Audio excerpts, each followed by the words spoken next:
control, I tend to use QC, the term QC for all of it, but there really is a division in the terminology. So have you had at your work, wherever you've worked, some kind of QC program, quality control or quality assurance program? Yep. Can you tell me what you did with that in your jobs? Like me personally, I wasn't QC, but I know what the QCs would do. So like, Okay, what would as they a do? technician, they'd come out and QC our work to make sure it's up to like OSHA code, make sure our drip loops are correct. What work were you doing? Low voltage cable. So Okay, so you were making low voltage no, we're cables? installing satellites and running coax cable. Okay, so installing satellites, and then somebody would come behind you and make sure. They would come after. They would come and check they'd check so many of your jobs a month, and if you failed like within a 3-month period, you're. Okay, so they did it at random, and then they had a limit as to, you had some leeway. Yeah, there are certain points. You can only miss so many points off your QC sheet. Like it was at a total of 10. If you hit 8, that's a fail already. So. Okay, good. Yeah. Anybody else? As Yes. a diamond seller, we had the tools to make sure to be selling real diamond or checking the diamond. So Mhm. Yeah. every 3 months they came and they checked that tools to make sure that that's accurate. So the tools you have for measuring and looking at the diamonds had to be checked to make sure they were appropriate. That makes sense. I think just about every job has a QC or quality assurance of some point where somebody checks your work, whether it's just a visual or something more formal. And that's certainly what we have in radiography. We have, we want to make sure that, when you set so much MA, so much KV, so much time, you want to make sure the machine is producing that. You want to make sure that the collimator is working accurately. You're so blessed now to be in this program at this time. In the fact that you don't have to deal with that. The room previous to this, the students were so frustrated. The collimator light is supposed to correspond with the radiation field, correct? Wherever you see the light is where the radiation field is supposed to be. It wasn't. It was off about an inch off that side, towards that wall. And so they had to open up the collimators greater than what they wanted to because the radiation field didn't match, and sometimes they'd clip anatomy.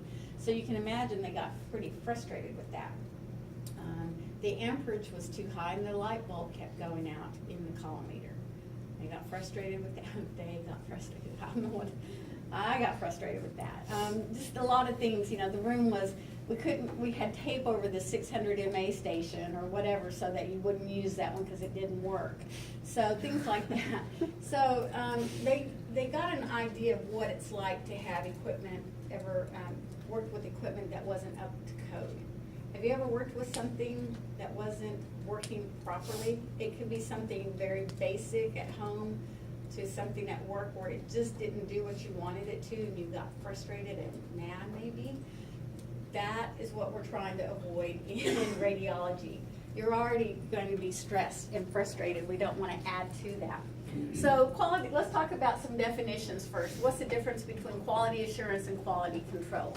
So basically, both of them mean you're going to have something planned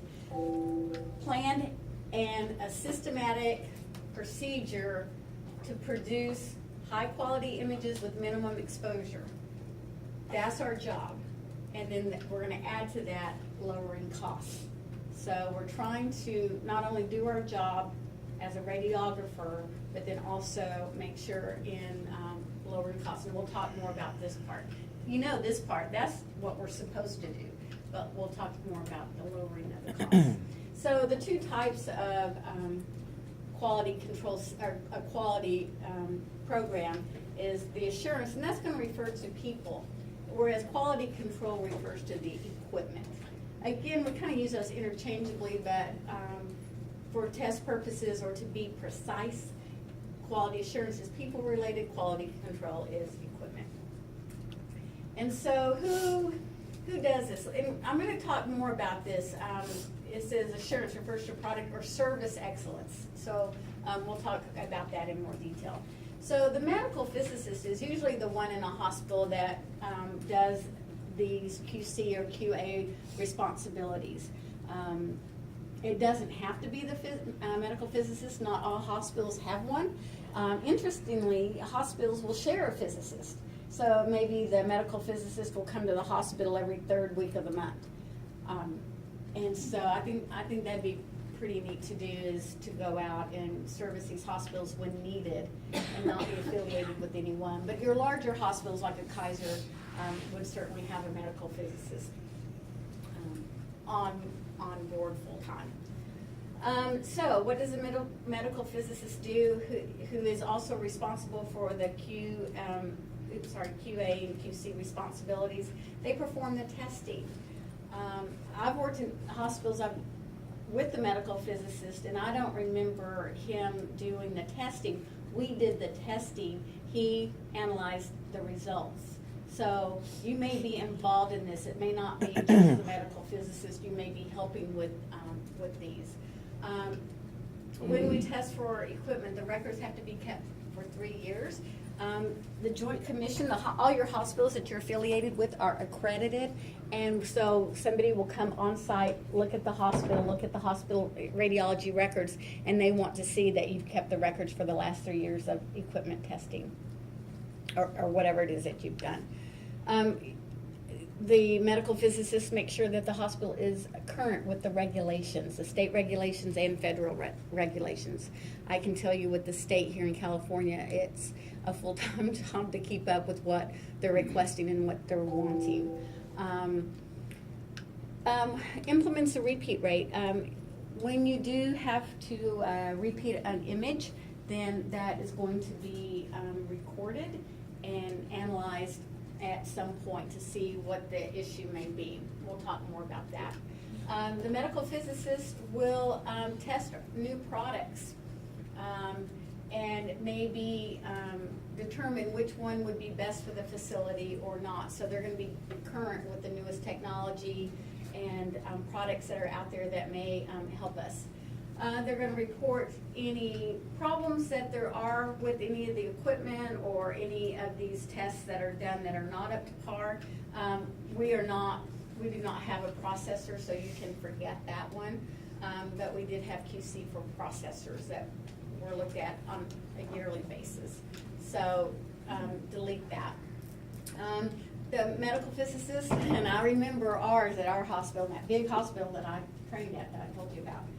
I also worked there, and he would just walk around, be like, Harry, Harry Fry.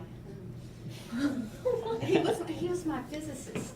I mean, he was a physicist, but he was my physics teacher. My physics teacher was a physicist.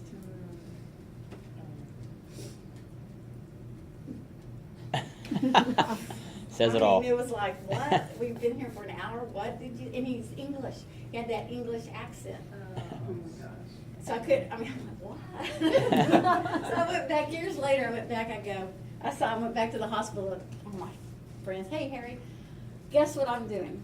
What? I'm teaching. You are? Physics. No. No way. I don't want it. He's like, you made a D. I know. Oh, yeah. Of course he remembered me. Of course he did. Yeah, no, that was, I know, I did. I made a D, and I'm teaching it now. He just was way over my head. Oh, every Thursday, okay, really, I'm fine. Every Thursday, we had him in class Thursday morning, and we got Thursday afternoons off because we worked Saturday morning. So we got Thursday afternoon off, and we had physics before our afternoon off, and every day I'd leave crying, calling my parents, I hate this man. They had to talk me off the ledge and ruin the rest of my day. Yeah, I'm fine. So anyway, so now I'm teaching it. And then, okay, so visual inspections. So Harry would walk around, and this is what drove him nuts, and so I made sure that I did this, so it would drive him nuts. And so he would come by, and he could not stand for the door to be open during an exposure. And we kept, our tables were not right here. When you get to the hospital, if you haven't seen, your rooms you're gonna be loving it. So much bigger, like 2 to 3 times the size. Wow. I mean, you can pull it straight, the doors are wider, I mean, it's a lot of room. And the tables tend to be open to the other side of the room. So leaving the door open is not a a big deal. We're all wearing our badges. And maybe you've seen me, I've stood right here. I'm not afraid, you know, is the door closed or not? And so he'd walk around, and if I saw him, I'd make sure that door was open. Oh, he didn't like that. Shut this door, okay. Okay, Harry. Okay, so anyway, so he'd just look around. What's he looking for? Besides doors being open during exposure, he's looking for frayed cables, you know, the insulation coming off the wires into the machine, making sure, you know, there weren't any obstacles around, just things like that, just making sure everything was safe in all aspects. Sorry about going off on Harry like that. Okay, testing on it. I've got other people I can talk about. Testing on new equipment. So when we get new equipment, you know, it needs to be tested to make sure that it's working appropriately before it's put into use on patients. And then in service. So what that means is that when you do get a new piece of equipment, just like we did with ours, remember Kim DeAnda came out and showed us how to use it. So that would be the in-service. So much training time that she gives us, or the company gives us, to make sure that we know how to work the equipment properly. And that has happened, and I brought it up before with one of the hospitals here in Southern California. Their CT machine was not calibrated properly. For whatever reason, if it was calibrated properly and then wasn't, if something broke and they repaired it, guess what? Something breaks and it's repaired, it needs to be tested again to make sure it was repaired properly. So I don't know the exact story, but people came away, found out, you know, a week later or whatever, their hair fell out where, you know, they had the CT scan. So there was a band of hair missing. Hair, no hair, hair. You know, just buy my headband. But the story was the machine was not calibrated properly. So in CT, that's where I think some of you have done your reports on CT. That's where we get our higher exposures in radiography, and so what makes the image better?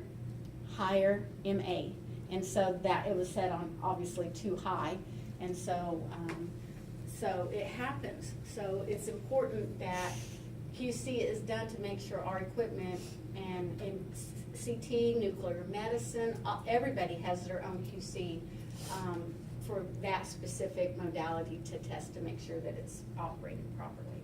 You do not want to find out that your patients have lost their hair. That is not the way you find out that your equipment is not working appropriately. I would hope so. Or another way is your radiation badge. Everybody's reading is high. Oh, why is that? Well, the machine, maybe they put all the plaques up on the wall, and the wall is leaded, and now they put nails in it. Now it leaks. I don't know. Something like that. You never know. Okay, so did I tell you about my friend in New Mexico? Again, 100 years ago, her daddy is or was, I have to call her, a chiropractor, and he put in an x-ray machine in his office for spine x-rays. And you know how he found out he had a leak? His hair fell out. All over. I'm like, well, the body's not bad. That's a heck of a way to find out that your tube is leaking or your room is leaking. You know how to find out if a room is leaking? Get the control badge, tape it to the outside wall. Use it a week and then send it off to be read. Or a badge, you know, so, and we're okay, it's been tested. State came out. I was like, is it leaking? And they're like, no, it's good. Well, of course it's good. What do all your badge readings read now? In A, it's so low it can't read it. So, so we're not getting any radiation exposure when we are outside the room. Okay, so anyway, that's what I always ask Susie. How's your dad? You know, like I'm just kind of use my little experiment. When you've gotten so much radiation that you've lost all your hair, I just wondering, you know, leukemia, what's going on? How is he? What's going on with him? So anyway, these things can be taken care of with our testing for QA and QC. But I need you to know what the medical physicist does. So make sure you look at these responsibilities. And again, it's not only the medical physicists that can be doing these. You may be helping with this. And I've worked a lot with QC and QA in the hospitals that I've been with. And it's a big project to do. So what's the advantage of having these programs in place? So we're back to increased savings. So how can you have increased savings with quality control or quality assurance? Can you think? Less lawsuits. Yeah. Oh, yeah, maybe less lawsuits, Or okay. just catch a small problem before it becomes a big problem. It's easy to correct a small problem. Thank you for bringing that up. Just so you know, it's easy to correct a small problem before it becomes a big problem. That goes for clinical too. You're having a small problem out in clinical. It's nice to know that so that we can help you with that very quickly and easily before it becomes a huge problem. So absolutely. If your equipment is working properly, then you're more efficient in what you're doing as your job. You know, so if your X-ray equipment is working properly, you don't have to mess with it or do anything to it. Then you can X-ray more patients, which generates more money for the hospital. Better morale. As we talked about earlier, when something doesn't work in any aspect of your life, anything that you're working with doesn't work properly, it leads to frustration. So having it work appropriately leads to better morale, and we're not as stressed, and then of course reduced radiation exposure. When you set 70 kV on your X-ray machine, how do you know your equipment is shooting at 70 kV? How do you know that when you set 200 MA that it is giving you 200 MA worth? How do you know? Your patient exposure. Okay, yeah, patient exposure. Okay, then what if it's not working appropriately? How did you know it's not working? Patient exposure. So that is not how we want to do it. We want to do it before. We want to test this stuff and make sure it's appropriate before we start exposing patients. So if your equipment is functioning properly, you're going to be using the least amount of radiation as possible. Same thing with that CT machine.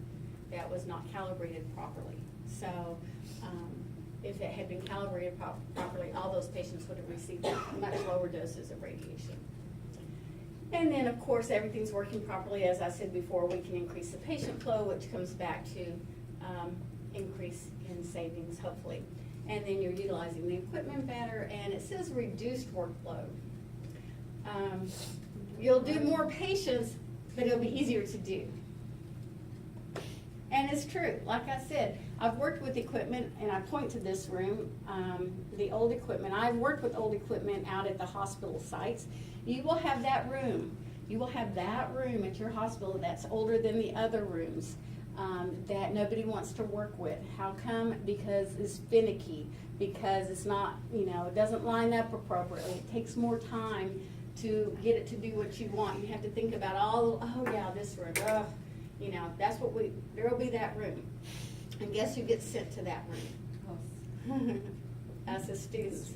Oh, send the students with that patient to that room while we're working with the better equipment, So I don't know if it's reduced workload, but your workload is easier, a little bit better when your equipment is functioning appropriately. So what are the advantages, what are the disadvantages of having a QC or a QA program? Oh my gosh, time. It takes time to perform all these tests. And there's quite a few tests to do. And they have to be done at certain times. It's all regulated. And I'm just talking about the equipment. There's all kinds of tests that we're going to talk about here shortly. But it takes a lot of time, a lot of energy. And some hospitals even have, besides the medical physicist, will have a QC tech or QA tech, somebody who does that full time. And I always thought that would be, I've done so much of it, I thought that was always a backup plan of mine. If I couldn't do this or that with radiology, that might be something I'd want to help with because I have so much experience with it. But performing the tests, negligence, forgetting. Oh yeah, it's been 3 years. I haven't done a QC test on any of this equipment. That's not good. Just the fact that you forgot. And then just setting it up. Some tests are very cheap and simple to do. For instance, looking at the X-ray beam to the light field. right? They're supposed to, wherever you see the light field of a collimator is where the radiation field is supposed to be. How can you tell differently? Well, it costs 8 cents to perform that test. You get 8 pennies, and I'll show you how to do that. We'll do that in lab and show you how to do that test. You have your light field on the table, and you put 8 pennies like this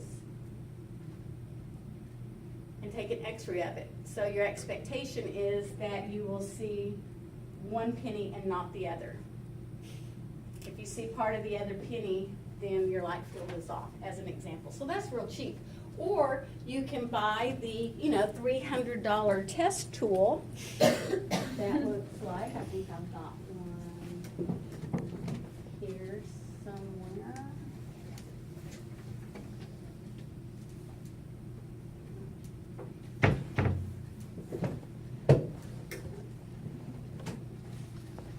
I'll find it. Oh, I bet it's this one. Here it is.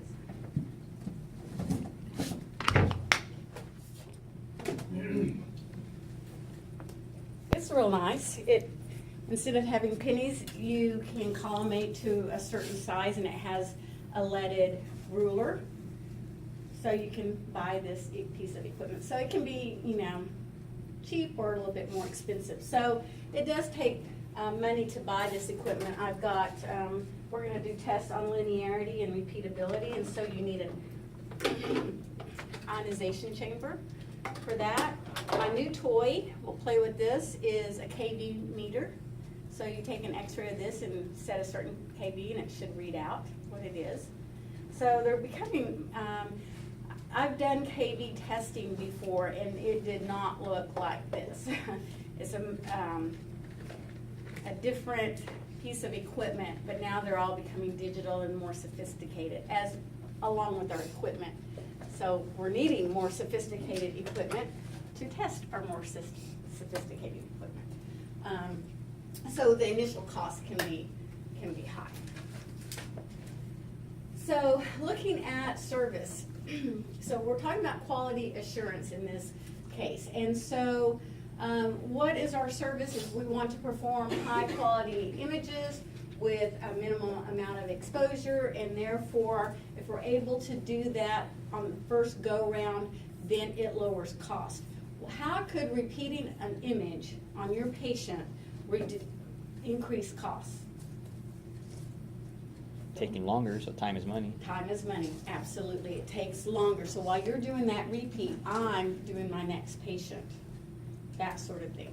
So if you can do your patient's images correctly with low exposure the first time and send them on their way, then that helps reduce cost. Your author of your textbook, let me talk to you about the reading assignment in your textbook. There's 2 chapters. One is film, QA and QC, and one's digital. And so I told you we're not doing film, but in that chapter they're talking about testing of the radiology equipment. So we still are doing that. Let's see. The digital is chapter 22. Write this down and make sure it's in your syllabus. And then film, QC, is just the first, is chapter 20. So chapter 20 up to, it starts talking about film illuminators. Do you know what a film illuminator is? Yeah. The view boxes. So you don't need to, and it talks about tomography quality control and processor quality control. We're not going to study that. So the first part of chapter 20 and then chapter 22. Your reading assignment. Okay, so Basham categorizes quality assurance in 2 categories: patient care and then image interpretation. Who does the image interpretation? The radiologist. So patient care is going to be what the radiographers do, image interpretation is what the radiologist does. The commission that comes to the hospitals to accredit the hospital, there are different ones. The main one is the Joint Commission. It used to be called JACO. We tend to still call it JACO. Who works in a hospital here? Are we still calling it JACO? Yeah, they've changed they've shortened their name now. TJC, the Joint Commission. It was a Joint Commission on Accreditation of Healthcare Organizations. But anyway, when they come around, what's the atmosphere like in the radiology department? Are we happy? No, we're very stressed. These are people coming out to look at the hospital, making sure we're in compliance with everything. Usually if you're a student there at that hospital and they come around, they send you home. They don't want them talking to you because you might say something wrong, which is so irritating to me. I'd love for you to be part of that process and involved in that inspection, but that's not how the hospital sees it. The administrators of a hospital, and this is a trickle-down effect, if you're not ranked high in the caliber of your radiology department or the CEO of the hospital, your hospital, what does that mean in terms of money? That's funding? Yes, money. But you may lose funding from either the government for Medicare, Medicaid, if you have research grants that you may be doing, like at Hoag is a research facility, they may lose funding. If you've got poor equipment, if your hospital's not accredited, you're not in compliance, or your hospital's dirty and the Joint Commission calls you on it, you're gonna lose patients also. If your hospital's not accredited, you may lose your patients. So what does accreditation mean is that the hospital has met minimum standards. So if your hospital can't meet minimum standards, then they're certainly not gonna, there's nobody holding them accountable. So just like the program, our program's accredited, we meet minimum standards, or you can exceed minimum standards, things like that. So same thing with the hospital. So it's very stressful. People come to inspect. I remember, and it's like wildfire. If the TJC is coming to inspect your hospital, I remember one year, and it's always something different. It's the same way with our radiology programs. After somebody has been inspected, they let us know through email or phone calls what they find, what were they looking for, so I can make sure. But one of the things was, and I remember this, they were looking under the kitchen sinks. Nothing's supposed to be stored under there. And so everybody, of course, stores things under the kitchen sink, and so they were getting dinged for that. They were getting, of all the things that can be fixed, that's an easy one, but, just things like that. They can be the inspectors can be very picky about things. So anyway, that's their job. So the TJC has a 10-step QA program. So you have to assign responsibility. Now, we talked about patient care and image interpretation. How can you perform tests on patient care? Or surveys. Like a secret shopper type of thing, or? Well, you can survey patients.